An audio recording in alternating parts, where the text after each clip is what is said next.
안녕하세요. 서대리입니다. 코로나로 인해 집과 회사만 왔다 갔다 했는데 벌써 2021년 1월이 지나갔습니다. 1월이 순식간에 지나간 것은 아쉽지만 죽을 때까지 매달 200만원씩 받게 될 거라 믿는 서대리의 연금저축펀드가 어떻게 되었을지 1월 결성과 제 생각 등을 간단하게 정리해봤습니다. 제 영상을 처음 보시는 분들이라면 어떻게 연금으로 매달 저렇게 받을 수 있는지 궁금해 하실 텐데요. 이와 관련된 영상 링크를 상단이나 댓글에 고정해 둘 테니 관심 있는 분들은 참고해 주세요.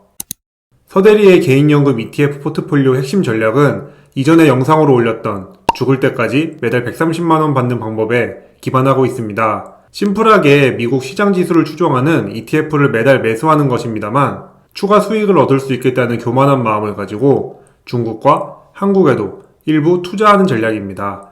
별거 없는 심플한 포트폴리오지만 참고하실 분들을 위해 잠시 공유합니다. 보시고 연금저축펀드 포트폴리오 구성 관련해서 궁금하신 내용이 있다면 언제든지 댓글 남겨주세요.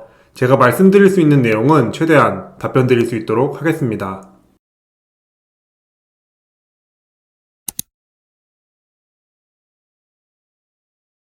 그럼 본격적으로 개인연금 월마감 리뷰를 해보도록 하겠습니다. 1월달 서대리의 개인연금 수익률은 4.15%이고 총 31만 2,005원의 수익이 발생했습니다. 총 평가금은 809만 7,901원으로 정고점을 돌파하고 있으며 미래에셋 어플 기준으로 누적 수익률은 30% 정도 나오고 있는 상황입니다. 1월 초만 해도 거침없이 상승하던 주식시장 덕분에 높은 수익률로 월마감을 할 수 있을 것이라고 예측하고 있었는데 마지막 주에 갑자기 시장이 떡락하면서 제 개인연금 계좌도 21년 시작부터 마이너스를 기록할 수 있겠구나 하고 반쯤 포기하고 있었습니다. 제 ETF 포트폴리오는 미국 비중이 70%가 넘는데 특히나 미국 시장이 1월달에 저조했기 때문이죠. 1월 한 달간 코스피는 3.6% 상승했는데 S&P 500은 마이너스 1.1%, 나스닥은 겨우 플러스 1.4% 수준이었으니까요. 근데 서대리의 연금 ETF 포트폴리오는 다행히도 플러스 4.15%라는 시장 지수를 상회하는 수익률로 마감할 수 있었습니다. 금이나 채권 같은 안전자산이 없는 주식 100% 포트폴리오인데 어떻게 이런 일이 가능했을까요? 사실 자랑할 만한 노하우는 없습니다.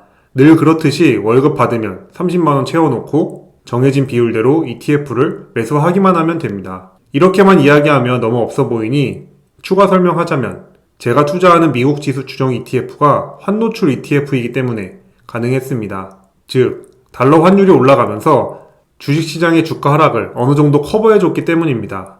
이 뭔 개소리야! 환노출이라는 용어가 어색한 분들을 위해서 공식처럼 외울 수 있게 짧게 설명하자면 달러 환노출 ETF는 달러 환율이 오르면 주가가 오르고 달러 환율이 떨어지면 주가도 떨어집니다. 기본적으로 S&P 500 ETF 주가는 S&P 500 지수의 움직임을 따라가는데 여기에 보너스 개념으로 환율도 S&P 500 ETF 주가에 영향을 미치는 것입니다. 실제로 달러 환율은 1월 초만 해도 1082원 수준이었는데 1월 말에는 1119원까지 급등했습니다. 무려 3%가 넘게 올랐었는데요. 반면 S&P 500 지수는 1월 달에 마이너스 1.1%를 기록했습니다.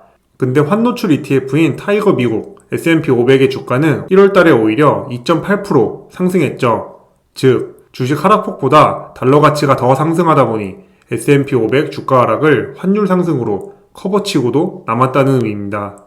여기에다가 보너스로 한국과 중국 ETF들도 힘을 내주면서 결과적으로는 계좌 전체가 플러스 마감할 수 있었습니다. 물론 반대로 환율이 내려가는 상황이 발생하면 ETF 수익률이 떨어지겠지만 이번에도 확실히 달러가 최고의 안전자산이라는 교훈을 얻었습니다. 그래서 채권과 같은 별도의 자산을 포트폴리오에 편입하지 않고 지금처럼 달러 환노출된 ETF를 중심으로 주식 100% 운영해도 심리적으로 크게 흔들리지 않을 것 같다는 생각입니다.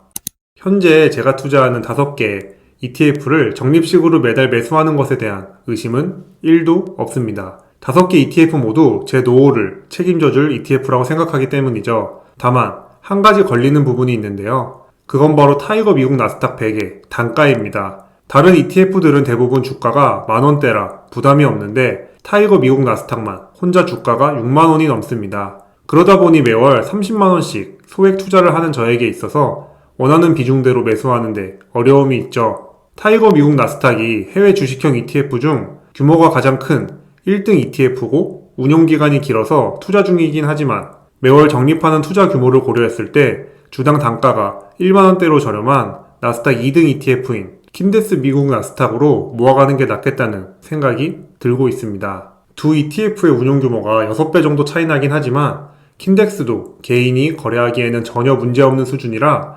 2월달부터는 킨덱스로 모아갈까 고민 중입니다. 제가 1등만 좋아하는 1등충인데다가 까탈스러운 깔끔쟁이이다 보니 종목수 압축을 위해 타이거 미국 나스닥을 다 팔고 킨덱스로 가야 하나까지 생각했었는데 그건 솔직히 오바라고 생각합니다. 그래서 그냥 2월부터는 킨덱스 미국 나스닥을 포트폴리오에 신규 편입할 예정입니다. 하지만 또 마음이 변할 수도 있으니 이 부분은 2월 결산 때 다시 한번 공유드릴 수 있도록 하겠습니다. 여튼 1월은 운 좋게 하락장 속에서도 나름 선방한 달로 기록됐습니다. 물론 제가 투자를 잘해서라기보다는 시장과 달러가 열일해준 덕분이죠. 2021년 시작이 산뜻한 만큼 2월에는 저와 구독자님들의 주식과 일상이 더 행복한 일들로 가득했으면 좋겠습니다. 그럼 오늘도 영상 시청해주셔서 감사합니다. 지금까지 서대리였습니다.